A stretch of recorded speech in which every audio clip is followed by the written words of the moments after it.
নমস্কাৰ সকলোকে আজি এটা নতুন ভিডিঅ'লৈ আপোনালোক আটাইকে পুনৰবাৰ মোৰ চেনেললৈ স্বাগতম জনাইছো। আজি মই এটা বিশেষ আৰ্ট কৰিব গৈ আছো। এইটো হৈছে এটা ৰেজিন আৰ্ট আৰু এইটো কেনেকৈ কৰোঁ তাৰে কিছু আপোনালোকক দেখুৱাম। গতিকে ভিডিঅ'টো শেষলৈকে চাই থাকিব। ৰেজিনৰ সহায়ত আমি বিভিন্ন ধৰণৰ কাম কৰিব পাৰোঁ। যেনে ধৰক আমি ফ্ৰেম বনাব পাৰোঁ বা ইয়াৰিংছ বা বহুত কিবা কিবি বনাব পাৰোঁ। তাৰ কেনেকৈ বনাওঁ কি সেইবিলাক টেকনিক থাকে কিছুমান। তাৰে আজি আপোনালোকক এটা ফ্ৰেম বনাই দেখাইছোঁ। যদি কিবা সুধিব লগা থাকে আপোনালোকৰ তেতিয়া কমেণ্টত সুধিব পাৰিব বা পিছত যদি কিবা আকৌ দেখুৱাব লগা থাকে তেতিয়া মোক কমেণ্ট কৰি জনাব। তেতিয়া বেলেগ ভিডিঅ' এটা বনাই মই দেখাব চেষ্টা কৰিম। আৰু যদি আপোনালোকক কেতিয়াবা গিফ্টৰ কাৰণে এনেকুৱা ফ্ৰেম লাগে তেতিয়াহ'লে মোৰ তাত অৰ্ডাৰ কৰিব পাৰিব। ফ্ৰেম বুলি নহয় বাৰু, ৰেজিনৰ যিকোনো কামেই মই কৰি দিব পাৰিম। এইটো কাম কৰোঁতে প্ৰায় 3 দিনমান সময় লাগে।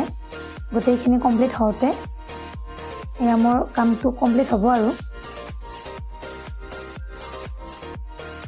এইটো মই এনিভাৰ্চাৰীৰ কাৰণে বনাইছোঁ। গতিকে ইয়াত মই গোলাপৰ পাহি, কেঁচা গোলাপৰ পাহি বা বগা বগা মণি এনেকুৱা কিবা কিবি দিছোঁ ষ্টাইলৰ কাৰণে। আপোনালোকে যিকোনো বস্তুৱে ষ্টাইলিঙৰ কাৰণে দিব পাৰে, ডিজাইনটো নিজৰ। আৰু যদি কেতিয়াবা মেছেজ কিবা লিখিব লগা থাকে সেইখিনিও লিখি দিব পাৰে তাত।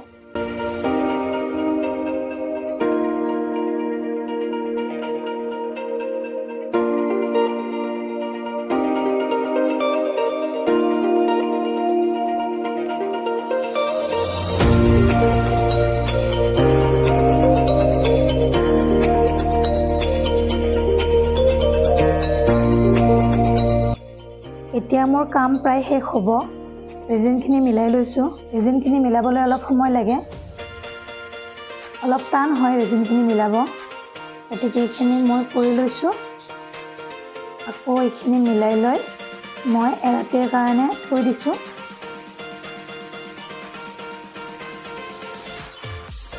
এতিয়া কমপ্লিট হৈ গ'ল মোৰ ফ্ৰেম বনোৱা। এতিয়া মলটোৰ পৰা ফ্ৰেমটো মই উলিয়াই লৈছোঁ। লাহে লাহে উলিয়াব লাগিব, নহ'লে মাজত বেণ্ড হৈ যোৱা চান্স থাকে।